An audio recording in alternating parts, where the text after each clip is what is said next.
Salve! O Vasco subiu de volta à primeira divisão. Como diz o torcedor do Vasco, lugar de onde o Vasco nunca deveria ter saído. Mas ele caiu por seus próprios erros. Caiu 3 vezes. Talvez seja o momento do Vasco fazer uma grande reciclagem, uma grande mudança.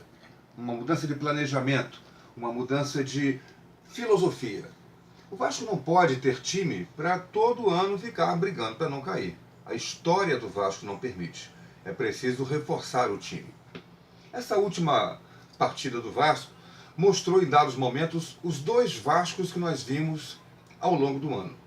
Aquele Vasco do primeiro tempo foi o Vasco do final da temporada. Dali da 18ª, 20ª rodada para trás, ou para frente, enquanto o segundo tempo, sobretudo o início do segundo tempo, foi o Vasco do primeiro turno.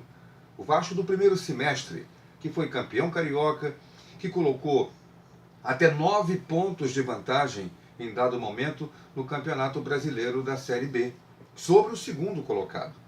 Havia apostas as mais variadas de que o Vasco iria se classificar com 5 rodadas, com 6 rodadas, com 8 rodadas de antecedência. Até isso se apostou em que rodada o Vasco obteria a sua classificação de volta à Série A, com que antecedência. E, no entanto, o time entrou numa descendência tão grande, numa decadente, num caminho para baixo, que acabou só se classificando, só obtendo o seu acesso na última rodada e num jogo dramático em que saiu perdendo para o Ceará 1-0 e virou com 2 gols de Tales.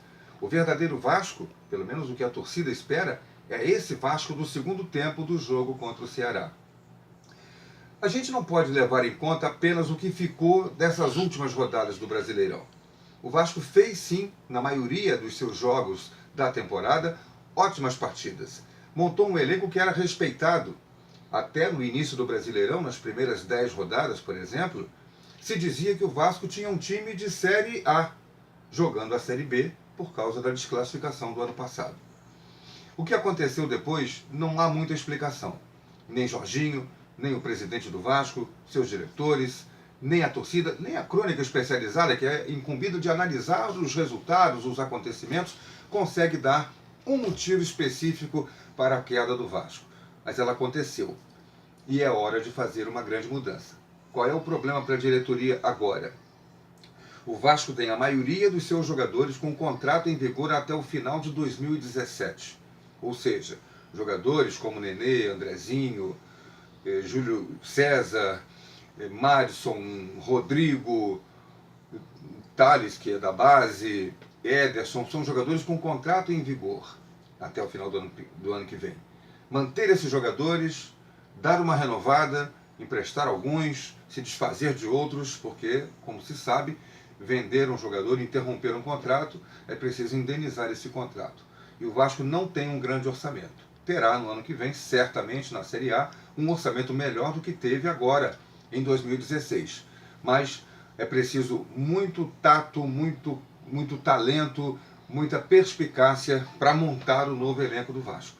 Não pode ser esse que, muito provavelmente, virou o fio no meio do campeonato porque eram jogadores acima dos 30, 33 anos e que cansaram com o decorrer da competição, até cansaram emocionalmente de jogar a Série B. Então o Vasco tem que fazer uma análise criteriosa para montar um time no ano que vem que brigue por coisas nobres, Libertadores, o título brasileiro, e não simplesmente para não ser o time ioiô que sobe num ano e cai no outro. Se você já curtiu, não curtiu, curta aqui o nosso comentário. Quer se inscrever? Inscreva-se aqui no nosso canal Na Cara do Gol. E a gente se vê numa próxima oportunidade.